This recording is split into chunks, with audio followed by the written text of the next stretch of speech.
Welcome back to .NET Lab. In this lesson, we'll discuss common clean architecture mistakes and explore situations where architectural patterns can introduce unnecessary complexity. Clean architecture can be very effective, but applying it blindly can make applications harder to build and maintain. Before we dive into the mistakes, let's look at what we'll cover in this lesson. We'll discuss why creating too many projects can make applications harder to maintain. We'll look at excessive abstractions, overusing interfaces, and situations where DTOs add more complexity than value. Finally, we'll talk about how to keep clean architecture practical and focused on solving real business problems. The goal isn't to avoid clean architecture. The goal is to use it wisely.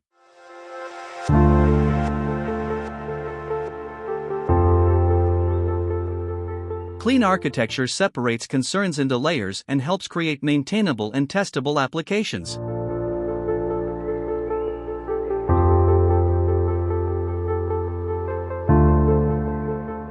Some applications create so many projects that navigation becomes difficult and development slows down.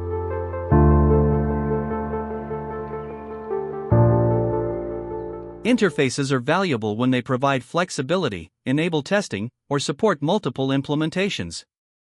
However, creating an interface for every class can introduce unnecessary complexity without delivering real benefits.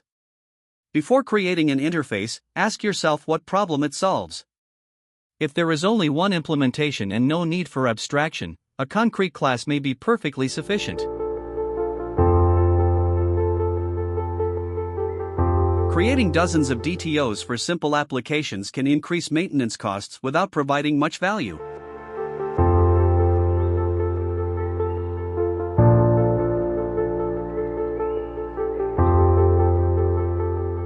Every additional layer should provide a clear benefit to the application.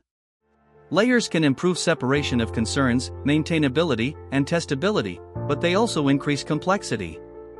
When a layer simply forwards calls without adding meaningful business logic or functionality, it becomes extra code that developers must maintain and debug. More layers mean more files, more dependencies, and more places where bugs can hide. Before introducing a new layer, ask yourself a simple question. What problem does this layer solve? If there's no clear answer, keeping the design simpler may be the better choice.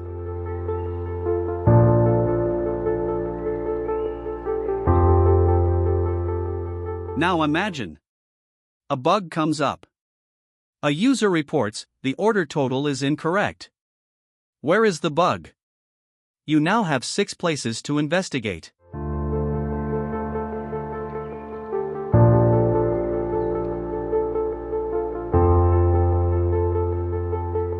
Let's see an example of useful layers. Each layer has a purpose.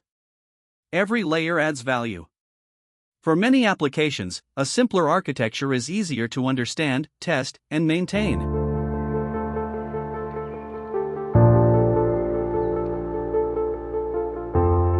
Clean architecture shines when applications become large and business requirements become complex.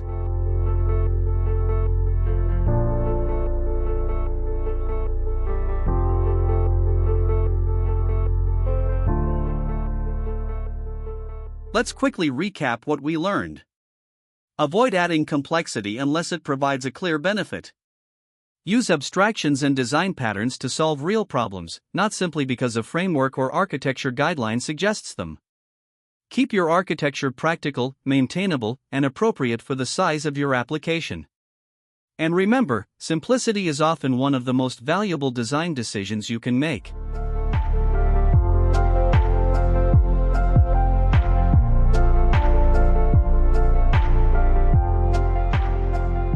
Before we wrap up, let's take a look at what's coming next.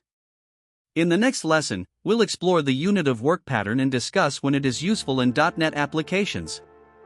We'll look at how it works with Entity Framework, common misconceptions, and whether you really need a separate unit of work implementation when using DB context. This is another design pattern that's widely used, but often misunderstood. I hope you'll join me for that lesson. That's it for this lesson. Today we discussed common clean architecture mistakes and explored how good architectural ideas can sometimes become over-engineering when applied without considering the actual needs of the application. We looked at excessive abstractions, too many projects, unnecessary interfaces, DTO overload, and the importance of keeping architecture practical. Remember, architecture should help developers solve business problems, not create additional complexity. Clean architecture is a tool, not a goal. Use it when it provides value, and don't be afraid to keep things simple when simplicity is the better solution. If you found this video helpful, please like, share, and subscribe for more real-world .NET development lessons. Thanks for watching, and I'll see you in the next video.